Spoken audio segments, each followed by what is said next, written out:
আমি কোনো রকম কনসেশনে যেতে চাই না স্যার। আরে কলেজ যদি তোকে কনসেশন দেয় তাহলে তোর অসুবিধাটা কোথায়?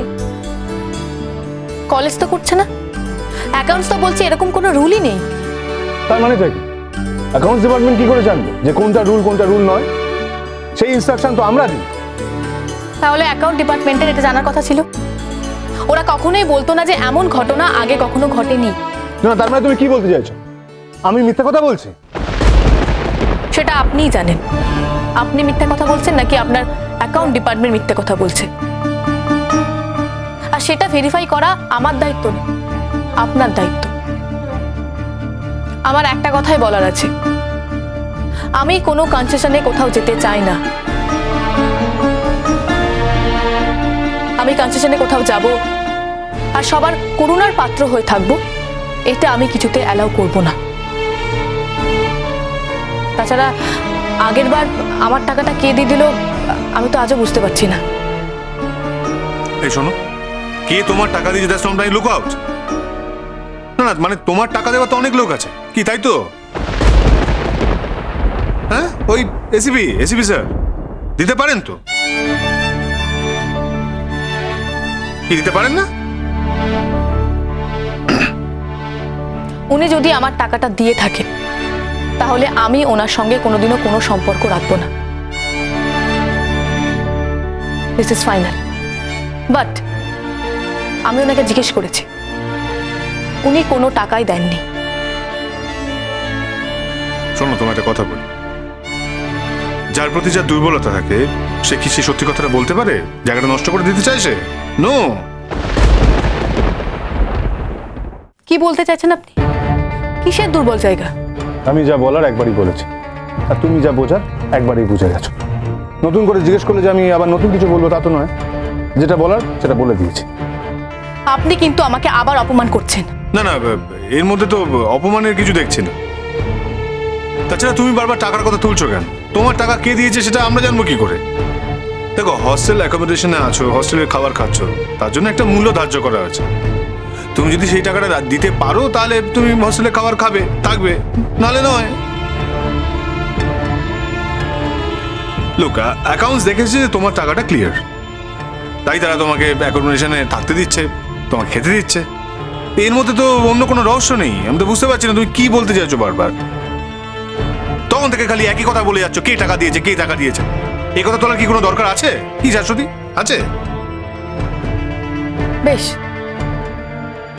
ওই টাকা সম্পর্কে কোনো কথা আমার এখানে বলা উচিত হয়নি, কিন্তু এডুকেশনাল এক্সকেশনের জন্য আমি কোনো কনসেশন কলেজ থেকে নেব না।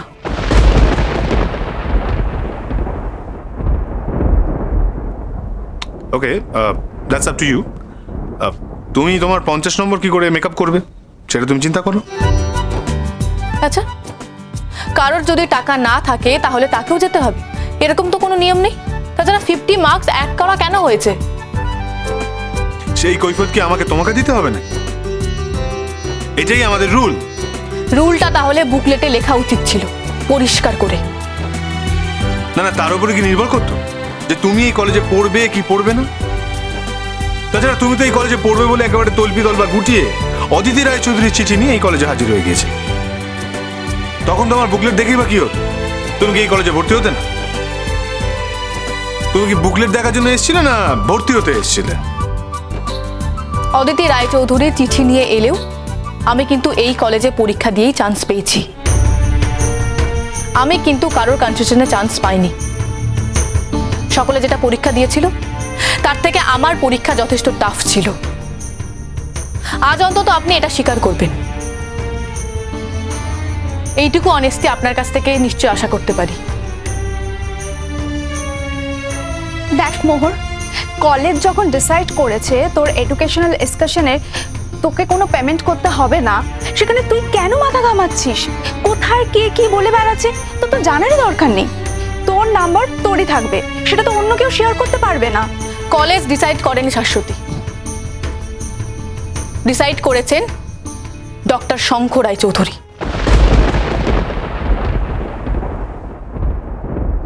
ইয়েস, শঙ্কর রায়চৌধুরী এই কলেজের একজন অধ্যাপক এবং এই কলেজের একজন ডিরেক্টর। তাই অন্য কারোর যদি ডিসাইড করার অধিকার থাকে, সাইমেন্টেনিয়াসলি শঙ্কর রায় চৌধুরীরও ডিসাইড করার অধিকার আছে।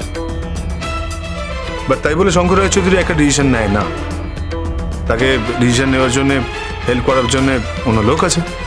তাহলে তো এটাই প্রমাণ হলো স্যার, এই যে এডুকেশনাল এক্সকারশনে কনসেশন পাবো সেটা তো আপনারই সিদ্ধান্ত। কেন, আমার সিদ্ধান্ততে আপত্তি আছে? অন্য কারোর সিদ্ধান্ততে তোমার আপত্তি হবে না? না, যদি সেটা হয় তাহলে আমি সেই ব্যবস্থা করছি।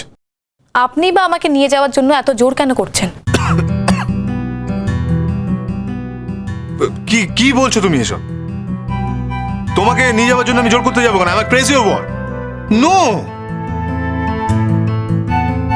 তোমার 50 মার্কস তুমি লুজ করবে, তাতে তোমার পার্সেন্টেজ কমে যাবে, আর তোমার পার্সেন্টেজ কমে যাওয়া মানে আমাদের কলেজে যে আমরা একটা ভালো রেজাল্ট আশা করেছিলাম সেটা হবে না। That's it, nothing more than that. এর বেশি কিচ্ছু নয়। আর তাছাড়া আজকে সকালেই তোমার টাকাটা পেমেন্ট করা হয়ে গেছে।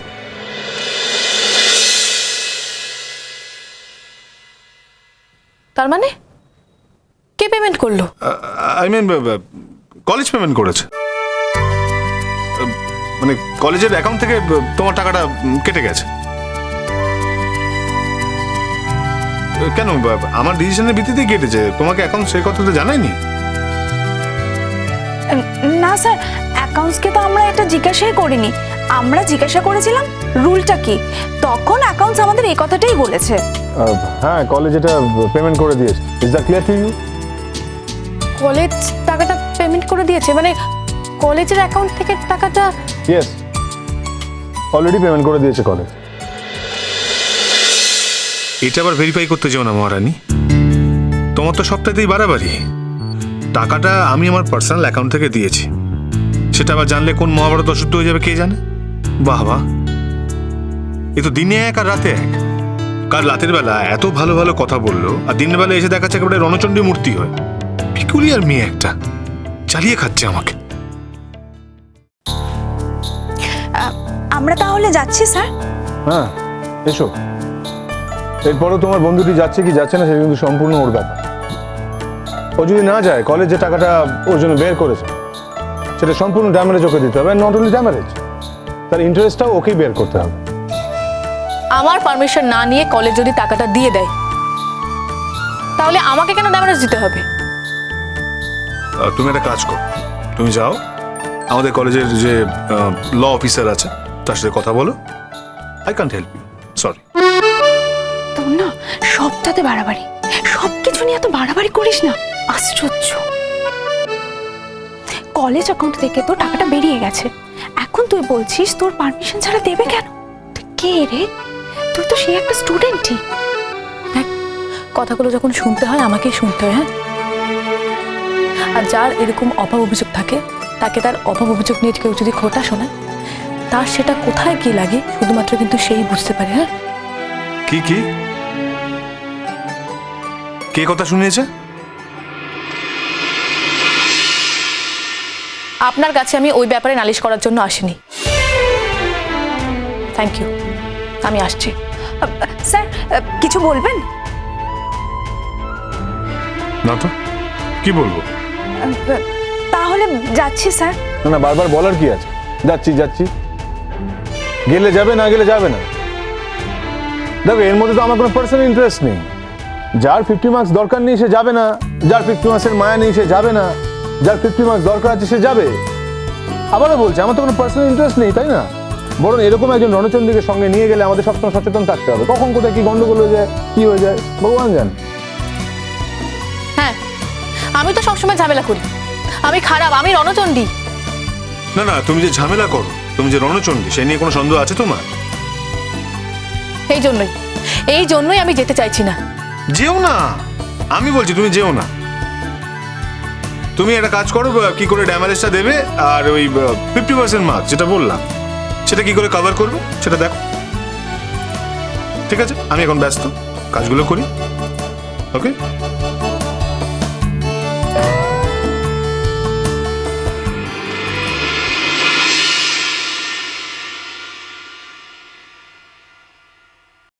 তুমি চলো ডালে ডালে আর আমি চলি পাতায় পাতায়। তুমি যাবে না, তোমার তোমার ঘাড় যাবে। 50 নম্বরের মায়া ছাড়বে কি করে? আর ওই যে টাকাটা ড্যামারেজ, সেটা তো দিতে হবে। বাড়তি টাকা যে তোমার কাছে থাকে না, সেটা আমি ভালো মতো জানি। কিরকম দিয়েছি চালটা, বাজি মাত করে দিয়েছি। আমার সঙ্গে পাঙ্গা নিতে এসছে।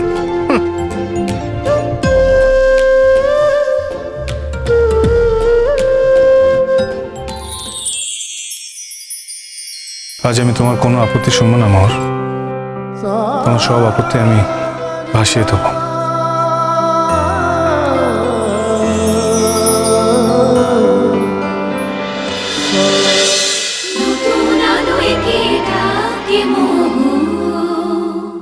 স্টার জলসার প্রিয় শো দেখার জন্য সাবস্ক্রাইব করুন আমাদের ইউটিউব চ্যানেলে এবং আপডেটেড থাকার জন্য প্রেস করুন বেল আইকন। চলো চলো চলো চলো পাল্টাই।